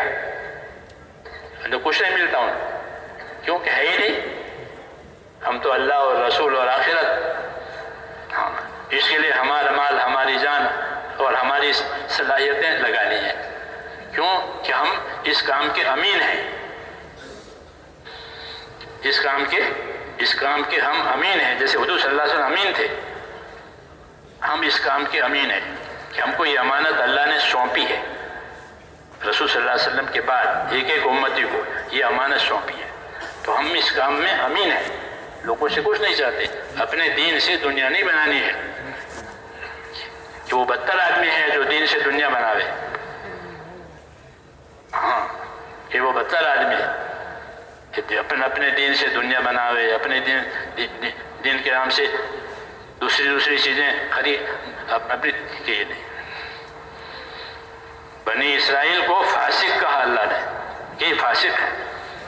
ان کے علماء کو فاسق کہا. کیوں کہ وہ اپنے دین سے دنیا بناتے تھے. یہ فاسق ہے. ان پر لعنت ہوئی کہ انہوں نے اپنے دین کو اپنے اغراض میں استعمال کیا ہے اور حق کی مخالفت کرتے تھے. نبی آتا تھا، بنی اسرائیل میں بہت نبی آئے، وہ نبی کی مخالفت کرتے تھے اور لوگوں کا مال کھاتے تھے دین کے نام پر. تو اس لیے ان کو فاسق کہا، اور بنی اسرائیل کے علماء کو فاسق کہا کہ یہ فاسق ہے. صحابہ کو اللہ تعالیٰ نے تقوی دیا، یہ متقی ہیں یہ لوگ. والذی جاء بالصدق وصدق به اولئک هم المتقون. جو سچ لے کر آیا اور انہوں نے سچ لے کر آنے والے کو سچا مانا کہ یہ لوگ متقی ہیں. تو سچ لے کر آنے والا محمد ہے صلی صلی اللہ علیہ وسلم والذی جاء بالصدق وصدق به اولئک هم المتقون، کہ جو سچ لے کر آیا وہ محمد صلی اللہ علیہ وسلم، کہ آپ کو اللہ نے سچ دے کر بھیجا ہے، هو الذی ارسل رسوله بالهدى ودین الحق، آپ کو حق دے کر بھیجا ہے اور آپ کو سچا مانا۔ تو ابو بکر نے پہلے سچا مانا تو وہ صدیق ہو گئے۔ اس طرح تمام صحابہ کے بارے میں فرمایا کہ اولئک هم الصادقون، یہ سب سچے۔ تو سارا کاروبار سچائی پر ہے، کوئی غلط نہیں، پہلے دن سے کوئی غلط دنیا والوں سے نہیں ہے، ہمارا کام سچا ہے اور اسی پر اللہ کامیابی دے گا قیامت میں۔ ھذا یوم ینفع الصادقین صدقهم، یہ آج قیامت کا دن ہے کہ آج سچوں کو سچائی نفع دے گی، کوئی دوسرا کاروبار یہاں اب نہیں چلے گا۔ اپنی سچائی دکھاؤ، اپنی وفاداری دکھاؤ اور اللہ سے انعام لو۔ تو سچائی اصل ہے، امانت داری اصل ہے۔ تو اس لیے امت کا ایک آدمی امانت دار ہے، اس کے ذمے یہ کام ہے، وہ سچائی سے امانت داری سے اس کو کرے، اس کو سیکھے اور اس کو اپنے اوپر حق سمجھے کہ اللہ نے مجھے یہ نعمت دی ہے، ہاں اس لیے اپنی جان مال اس کے لیے پیش کرے، ہاں کہ جان مال مسلمان کی جان مال اسی کے لیے دی ہے، اپنے دین کی نصرت کے لیے، اپنے دین کی سرحد کے لیے۔ اور دوسرے نمبر میں لوگوں سے حسن سلوک کرنے کے لیے، اور تیسرے نمبر میں اپنی ضرورت پورا کرنے کے لیے کہ اپنے مال سے لوگوں کی ضرورت بھی پوری کرو، لوگوں کو احسان کرو، اپنے مال سے تجارت بھی کرو، کمائی بھی کرو، کسی کے محتاج نہ بنو، کسی سے سوال مت کرو۔ یہ صحابہ کی ترتیب تھی، وہ کسی سے نہیں مانگتے تھے، مزدوری بھی کرتے تھے، تجارت بھی کرتے تھے، زمینداری بھی کرتے تھے، کیوں کہ ہماری ضرورت ہے، یہ ہماری ضرورت ہے۔ دنیا کو حاجت بنانا، اس سے دنیا نعمت بنتی ہے۔ حضرت شیخ نے فضائل میں لکھا ہے کہ دنیا کو حاجت بنانا، کہ حاجت کی وجہ سے اس کو استعمال کرتے ہیں کہ وہ نعمت ہے۔ حاجت سے آگے نکل گیا تو پھر ذرا مسئلہ ہے کہ دنیا ہماری حاجت ہے، کھانا ہے، پینا ہے، مکان ہے، یہ ہماری حاجت ہے کہ حاجت پوری کی جائے گی، کہ حاجت پوری ہوتی ہے تو پھر مقصد میں مدد ملتی ہے۔ اس لیے دنیا جو ہے اصل مقصد میں مددگار ہے، دنیا آخرت بنانے میں مددگار ہے، وہی دنیا اچھی ہے جس سے آخرت بنائی جائے۔ یہ اللہ کی دعوت ہے کہ وابتغی فیما آتاک اللہ الدار الاخرہ، تو اس کو اللہ نے جو دنیا دی ہے اس سے اپنی آخرت بنا لے۔ تو دنیا کو آخرت بنانے کے لیے استعمال کرنے کا طریقہ دین ہے کہ جب دین آئے گا تو دنیا آخرت کے کام میں مددگار بن جائے گی۔ دین نہیں ہوگا، جہالت ہوگی تو پھر دنیا دھوکہ بنے گی اور دنیا ہاتھ میں نہیں رہے گی، آخرت برباد جائے گی۔ یہ دھوکے میں آ کر پھر دھوکہ کھایا نہ جائے۔ دھوکے کا اثر کیا ہوتا ہے؟ جب آدمی دھوکہ کھاتا ہے پھر دھوکہ کھلتا ہے تو اس کو پچھتاوا ہوتا ہے۔ جب تک دھوکہ کھلتا نہیں ہے پچھتاوا نہیں ہوتا، جب دھوکہ کھلتا ہے تو پچھتاوا ہوتا ہے کہ میں نے یہ غلط کر دیا۔ ایسے موت پر دھوکے کھلیں گے کہ صحیح ہوا، غلط ہوا، دھوکہ کھلا تو موت پر ہر آدمی کو پچھتاوا ہوگا۔ حدیثوں میں یہ دھوکہ کھایا، سمجھ میں آئی بات؟ دھوکہ کہ کیا کرنا تھا کیا کر دیا۔ ایک مرتبہ میرے ساتھ یہ ہوا، نظام الدین میں تھا تو ایک ہمارے قریب میں مسجد ہے، قریش مسجد، کبھی کبھی وہاں نماز پڑھنے کے لیے چلا جاتا تھا کیونکہ مؤذن تھا، تو ہمارے ایک پرانے بزرگ تھے، ان کے بیٹے ہیں، وہ اذان دیتے ہیں، تو میں کبھی کبھی ان کے ساتھ سلوک کرتا تھا، چائے پانی کے پیسے ان کو دیتا، 10 روپے 20 روپے۔ ہمارے یہاں اس وقت 20 کا نوٹ بھی گلابی رنگ کا تھا اور 1000 کا نوٹ چلتا تھا، وہ بھی گلابی رنگ کا۔ وہ دونوں میری جیب میں تھے، 1000 والا بھی تھا اور 20 والا بھی، وہ دونوں کا رنگ گلابی۔ پھر 1000 کا نوٹ تو بند ہو گیا تو میں نے اٹھا یوں کر کے دے دیا، تو وہ تھا 1000 کا نوٹ۔ پھر بعد میں دیکھا کہ یہ 20 روپے ہیں، 1000 ہاں کیا مؤذن کو دیا، اس کو دھوکہ کھلے تو، لیکن حل پچھتاوا نہیں ہوا، کیوں کہ میں نے غریب کو دیا ہے، لیکن ہویا دھوکہ، جو نہیں کرنا تھا وہ کیا۔ سمجھ میں آئی بات آپ کو؟ دھوکے کا انجام پچھتاوا ہوتا ہے۔ تو جیسے دنیا سے دھوکہ کھایا وہ آخرت کا پچھتاوا بھوگتے گا، وہ بہت شدید ہے۔ اس لیے کافر کو حسرت ہوگی،